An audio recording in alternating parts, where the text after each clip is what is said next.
ना मुझे यहाँ पर अब कुछ और ऐसे फार्मूले डिस्कस करने हैं कि जिसके जरिए मैं ये अंदाजा कर सकूं कि कंपनी में मेरे पास कम से कम एज का एम्प्लॉय कौन सा है, ज्यादा से ज्यादा एज का एम्प्लॉय कौन सा है। और इसकी एग्जाम्पल को हम यूं ले सकते हैं कि कंपनी में सबसे कम उम्र सैलरी पर्सन कौन है, सबसे हाईएस्ट सैलरी एम्प्लॉय कौन है। मेरे पास कंपनी के अंदर कुछ एम्प्लॉयज काम करते हैं, लाइक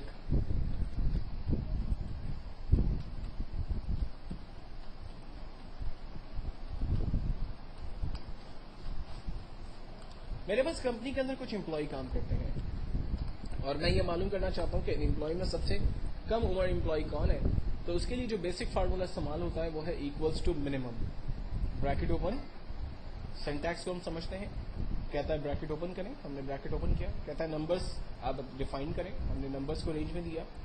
जब नंबर्स रेंज में आ गए फाइनली हमने एंटर किया, आंसर आया कि सबसे कम उम्र एम्प्लॉय 19 ईयर्स है।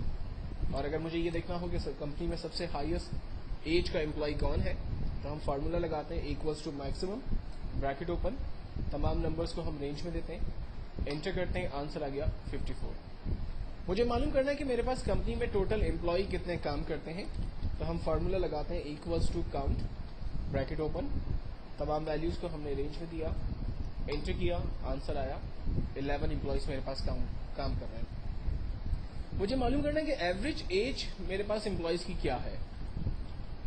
हम फार्मूला लगाते हैं इसके लिए एवरेज, ब्रैकेट ओपन, तमाम नंबर्स को रेंज में देते हैं, एंटर करते हैं, एवरेज एज मेरे पास 36 ईयर्स है। अब मैं यहाँ पर थोड़ा सा एलोबरेट करता चलूं कि काउंट का जो फार्मूला है वो बेसिकली सिर्फ न्यूमेरिक वैल्यूज की गिनती करता है। मिसाल के तौर पर अगर इन नंबर्स के बीच में अगर मैं किसी टेक्स्ट वैल्यू को टाइप कर देता हूं तो आप देखें काउंट का फार्मूला उस टेक्स्ट की वैल्यू को नहीं गिन पा रहा, लेकिन जैसे ही वहां पर कोई न्यूमेरिक वैल्यू आ रही है तो काउंट का फार्मूला एग्जैक्टली उसको काउंट कर पा रहा है। तो ये चीज हमेशा ध्यान में रखिएगा कि काउंट जो है वो सिर्फ न्यूमेरिक वैल्यू की काउंटिंग करता है, ना कि टेक्स्ट की वैल्यू की काउंटिंग करता है। लेकिन अगर आप टेक्स्ट की वैल्यू को भी काउंट करवाना चाहते हैं तो उसके लिए फिर एक और फार्मूला हम इस्तेमाल करते हैं जो कि है काउंट ए। फार्मूला है equals to count A, bracket open, तमाम वैल्यूज को हम रेंज में देते हैं, एंटर करते हैं, काउंट ए ने हमें बताया कि यहाँ पर टोटल 11 वैल्यूज जो है वो यूज की गई है।